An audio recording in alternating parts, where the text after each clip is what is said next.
Bonjour.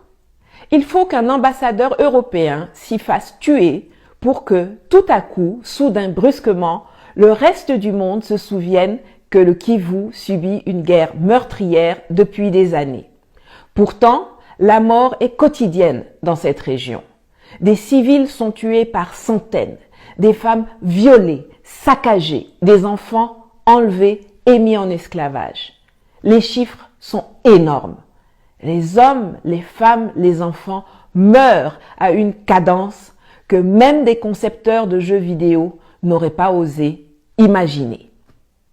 L'Est de la RDC, composé du Nord Kivu, du Sud Kivu, de l'Ituri et du Parc national des Virunga, est un territoire où des milices armées, financées par les États voisins, notamment le Burundi, l'Ouganda et le Rwanda, sèment la mort, la violence et la désolation pour s'approprier des richesses du sol et surtout du sous-sol. C'est ainsi qu'un pays comme le Rwanda peut se retrouver premier exportateur de coltan alors que la grande majorité des réserves mondiales de ce minerai se trouvent en RDC. Un peu comme le Burkina Faso s'était retrouvé grand exportateur de cacao au temps où la rébellion de Guillaume Soro avait coupé en deux la Côte d'Ivoire, premier pays producteur. Lors d'un recensement effectué récemment, on a compté 122 différents groupes armés à l'est du pays. 122.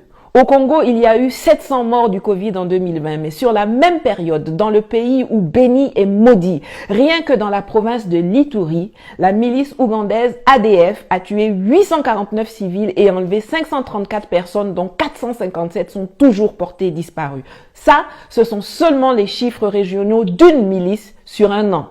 Il y en a 122. Toutes plus barbares les unes que les autres. Je vous laisse faire les calculs. Et pendant que les puristes se disputent sur le fait de savoir si on doit qualifier ces millions de morts de génocide ou pas, l'hécatombe continue. Les conflits ethniques ou communautaires entre Banyamulenge contre les Maïmaï ou bien entre les Lendu et les Ema sont des exemples, sont attisés et exploités pour des guerres économiques. Je vous l'ai dit dans ma dernière vidéo, dont je vous mets le lien en haut. Nos guerres, nos conflits sont leur business.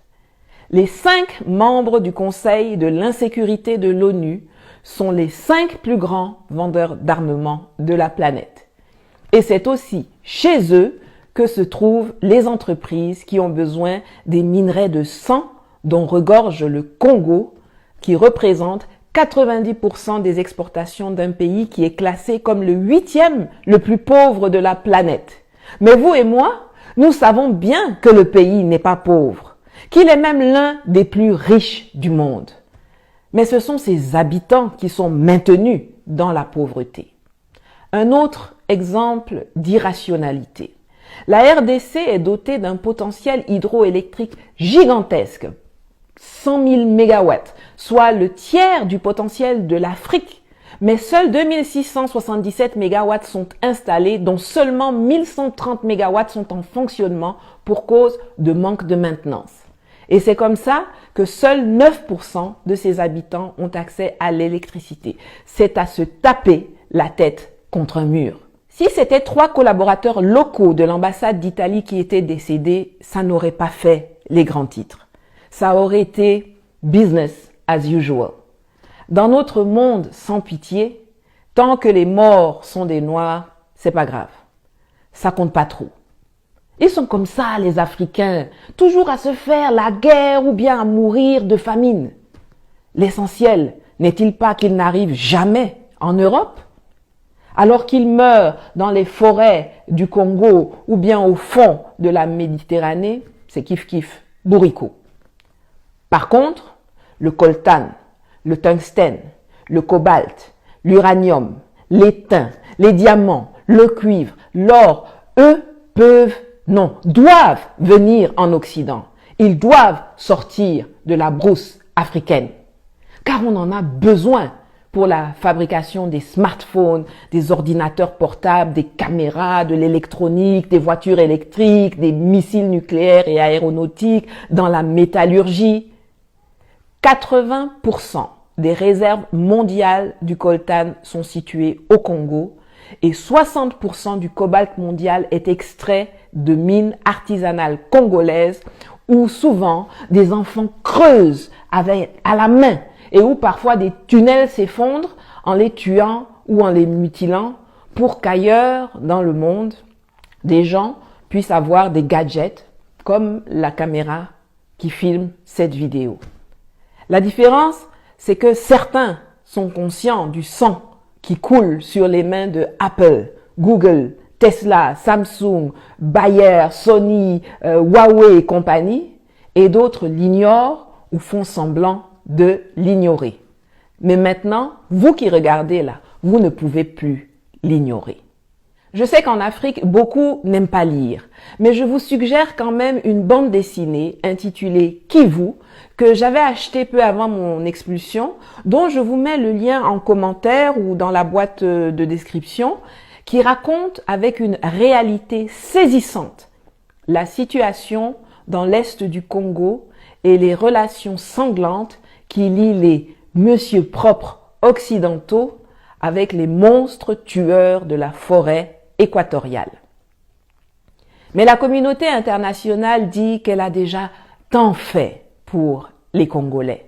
Tiens, il y a une opération des Nations Unies, la MONUSCO, qui ne sert pas à grand-chose, sauf à tenir les statistiques macabres des morts qui s'amoncellent.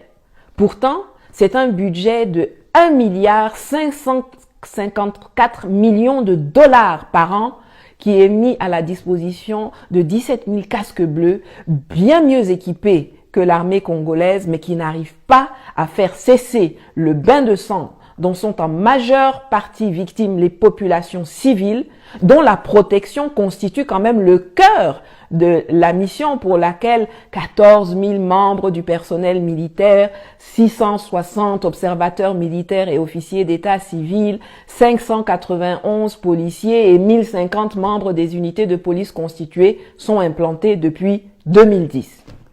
Ah oui, et puis on a donné le prix Nobel de la paix à Denis Mukwege, gynécologue, l'homme qui répare les femmes, dont les vagins ont été défoncés par les coups de butoir et les baïonnettes de leurs violeurs.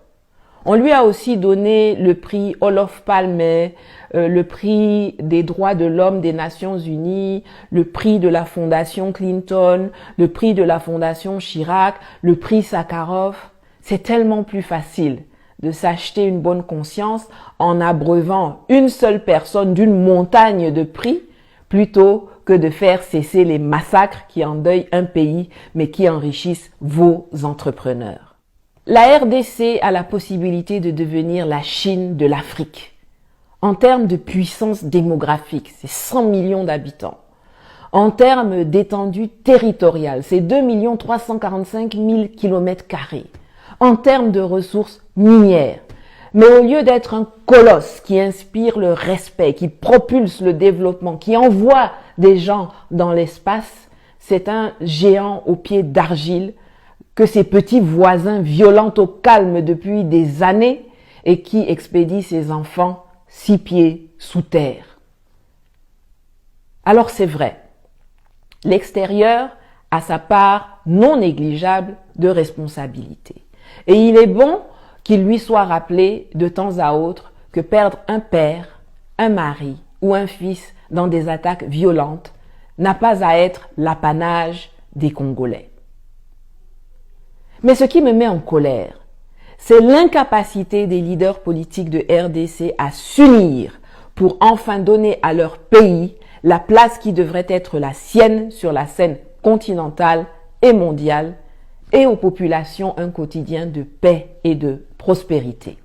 Pourtant, comme le scandait Mamadou Koulibaly en Côte d'Ivoire le 10 octobre 2020, un peuple uni jamais ne sera vaincu.